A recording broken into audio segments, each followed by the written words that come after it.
this is James, and I'd like to welcome you to the Oracle Outlook for the week starting January the 9th, 2017.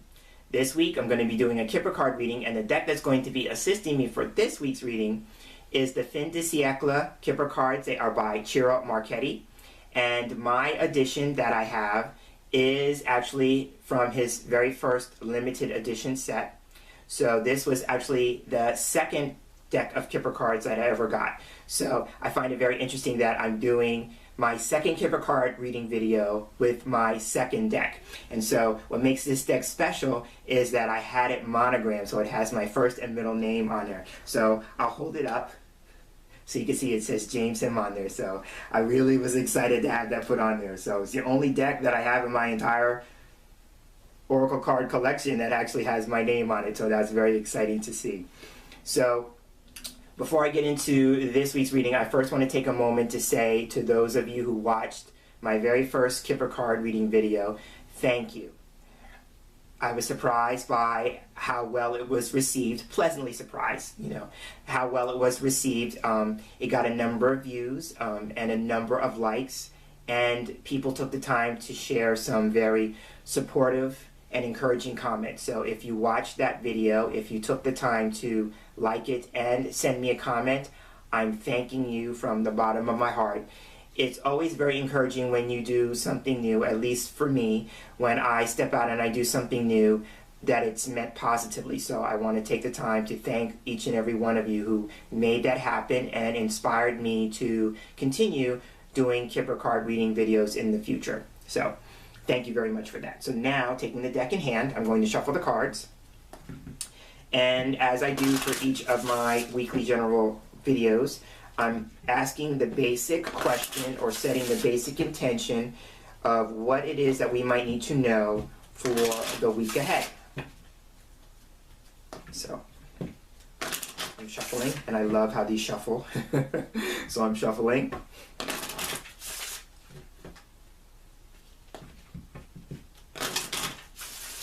Now I'm going to cut the cards.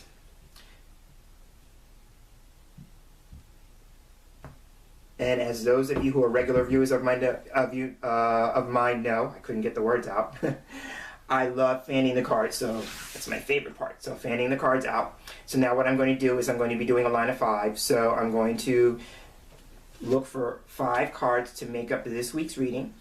And I'm just looking at the line to see what cards call out to me. Okay, so now that I have the cards, taking the remainder and I'm putting them aside. And still with the cards face down, I'm putting them in front of me closer. And what I do for a line of 5, just like when I read Lenormand, I always start with the middle card. The middle card informs us of what the central issue or what we're being called to focus on for the week. So this card is Distant Horizons. I love this card. So Distant Horizons, if you work with the more traditional Kipper cards, this card is called Hope Big Water. So this card can represent spirituality. So I'm seeing that. So we're being called to focus on our spirituality in whatever way resonates with us. So that's my first go-to with this card. The other meaning with this card is that we're being asked to look at what it is that we hope, what it is that we wish for, what it is that we dream about this week. And possibly going with the other cards surrounding it is about, like, how can we go about realizing those hopes, those dreams, those wishes. So again, this is about spiritual focus. And so with that, I always tend to think about working with your intuition. So that from a spiritual standpoint, about listening to your inner voice, your intuition this week.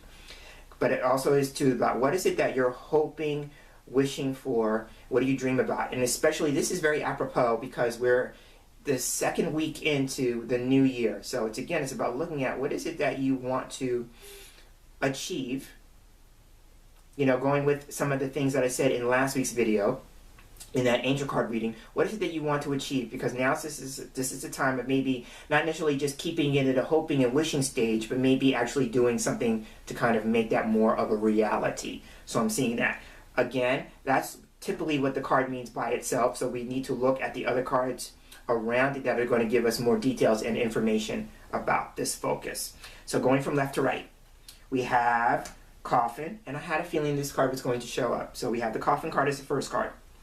Then we have the house card next to distant horizons. And then on the other side, we have family room. And then rounding out the line, we have the official person. So this is very interesting because official person was also another card that I kind of thought of when I was considering using this particular deck. So going with that, I'm going to go one step out, and we're going to look at house and family room. So as a pairing, house and family room represents our personal lives, and exploring that. This is about really going in, and not necessarily, we can tend to look at what's going on in the outer world, but these two cards are asking us to maybe take a closer look at what's going on in our own personal world, our own personal lives. House for me can represent your home life, your family life. If you go with the idea that, house can also be about the house you live in, and so that could be the metaphorical, the actual house you live in, but also the metaphorical, which is about how is it that you can become more comfortable with being who you are as a person, since house is about personal stuff. So it's about how can you be more comfortable with who you are as a person. So I'm thinking about this. With distant horizons being the focus, it could be, you're taking the time to look at what is it that you hope for, what is it that you wish about, what is it that you have in terms of dreams for either yourself as a person or your family. House is about the people that we live with. So it could be actual family members, so the other people that you live with, you share space with. But also too, maybe about yourself. So I'm seeing that as a possibility. And then family room just magnifies that, because a family room is actually a room within the larger house. So as a pair, it represents seeking more intimacy, something that becomes more private, something that is really more personal. So one of the things could be, from a literal standpoint, going again with the Kipper cards being literal, just like Lenormand, it could be maybe undergoing the idea of creating a space, your own space, in a house for yourself, with the intention of, it could be like spiritual space or sacred space, wanting that. So it could be like, you have your house, but now's the time where you're considering creating sacred space within your house for your own spiritual practice, your spiritual development. I'm going with the idea of family room is about something that's personal.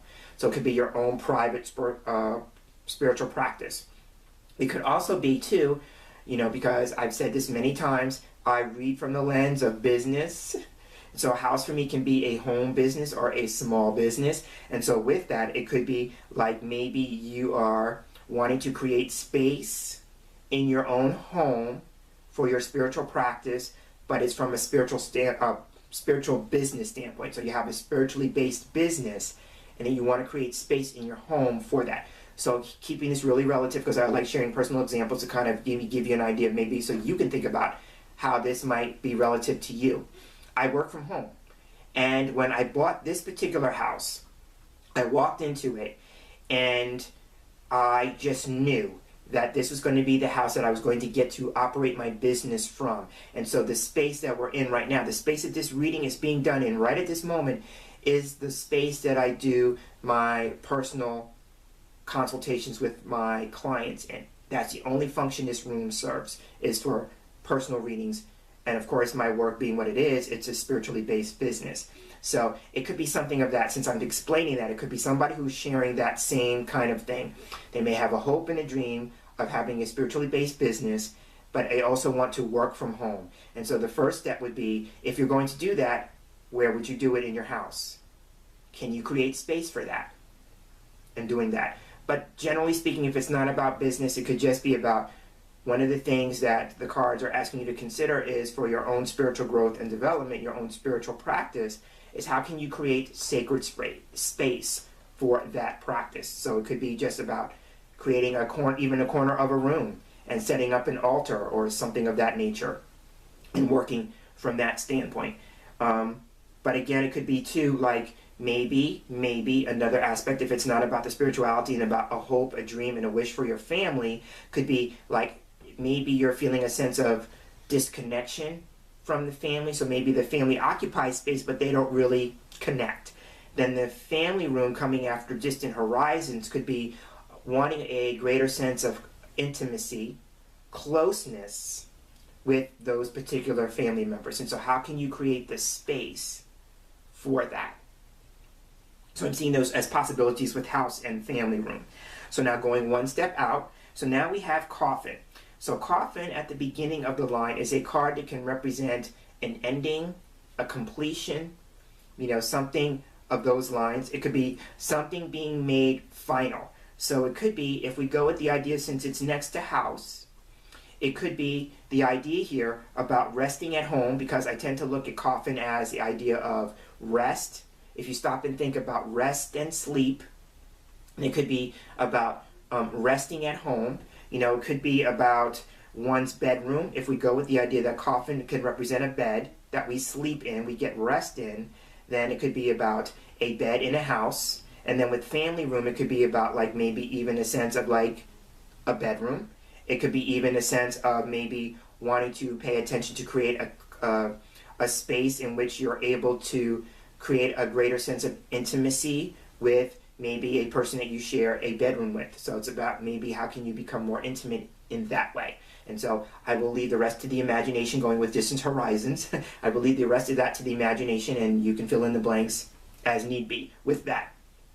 But another possibility here could be the idea here with coffin and house could be somebody is making something final in terms of looking at property, because house can be about real estate and property. So maybe the finalization or the closing on a house, which has been maybe somebody's long-held wish or dream, maybe to be like a homeowner. I know I felt that way when I bought, again, referencing this space that we're in. I was a first-time home buyer, and that was like a dream that I never really thought was going to happen for me, because I had spent so much of my years being a renter.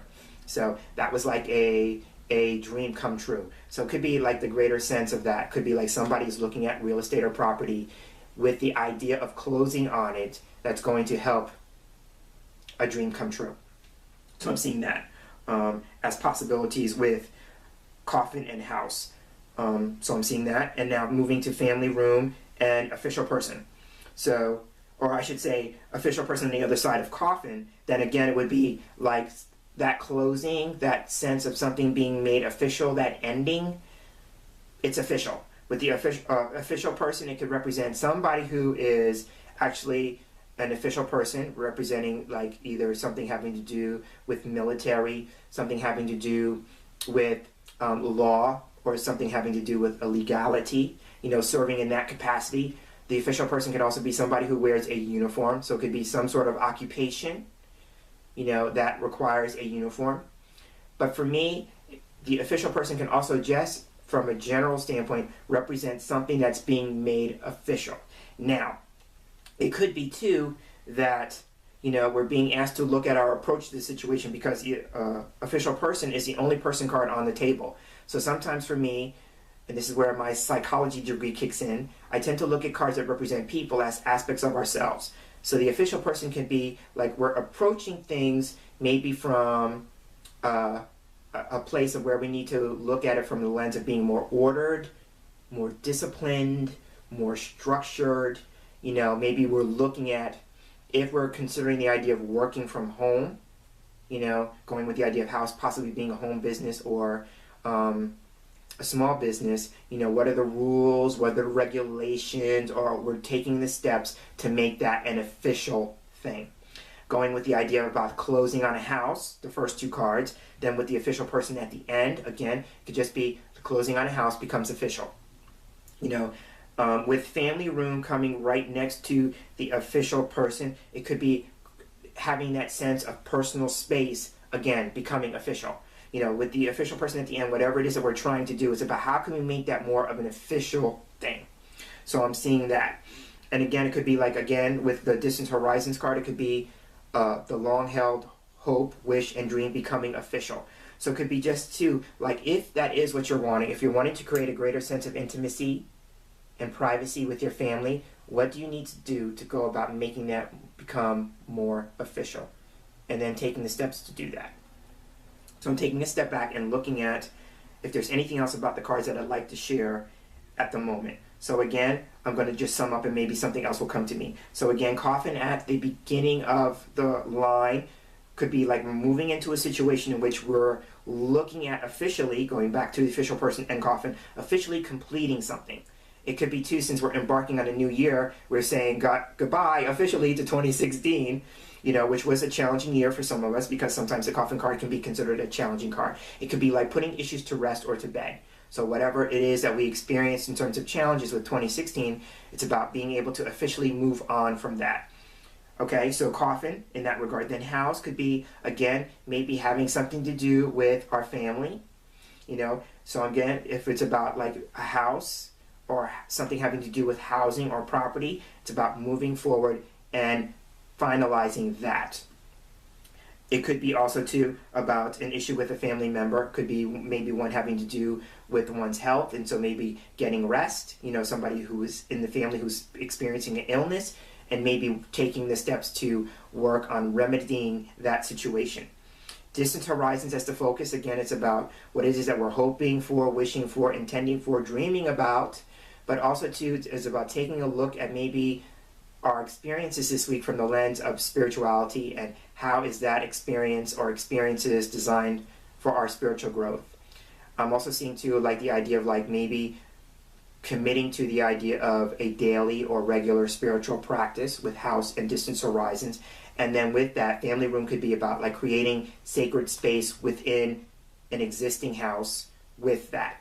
And then official person, again, it's about, making whatever that is official. So that will be how I round out and end this week's reading. So I am James Himm Mitchell, and I want to thank you for sharing space with me, keeping with the idea of house and family room, sharing space with me this week for this week's reading. And I look forward to sharing the same space with you again in our next reading together. So until then, I'm hoping that you have a wonderful day. I'm hoping that you have a wonderful week. And until we get together again, take care.